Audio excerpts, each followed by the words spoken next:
I will say from an opportunity standpoint, these Roth conversions could be particularly timely during a market downturn or correction.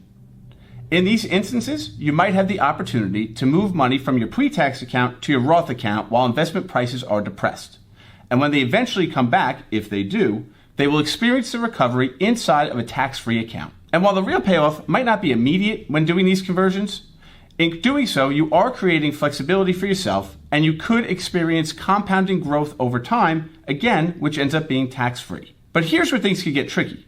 As I mentioned earlier, if these conversions take place over a series of years, they each start their own 5-year conversion clock. So, if you're not in tune with this, misunderstanding the timing could result in unfortunate mistakes and tax consequences. This is one of the reasons I feel that starting as early as possible, providing it makes sense for your situation, can be very important. For example, if you expect to leave the workforce at age 50, but you only start those Roth conversions at that point in time, you'll have to wait until at least 55 years old to access that first rung of money. To avoid falling into this bind, we like to ensure when we're reviewing with clients that if they're going to do so, that they have access to ample liquidity from other sources leading up to and through this conversion ladder. In certain cases, this could be having ample cash on the sidelines or something like a non-retirement oriented brokerage account.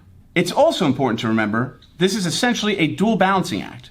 You have to balance having liquidity now and for the future, in addition to the fact that every time you make the conversion, the IRS gets their tax cut up front. So, when you look at things from more of a holistic perspective, it can certainly be important to consider the fact that you might want to make these conversions over a period of years. And again, having access to liquidity during those years, not only for living expenses, but also to pay the potential tax with making these conversions. And while understanding when your conversions become accessible, something that retirees often overlook is how the IRS judges which buckets of money within the Roth you're pulling out in which order. To this point, they don't let you pick out where that money comes from. And the order is as follows. The first money out is your contributions. The next money out is any conversions. And the third rung of money that comes out is any gains on top.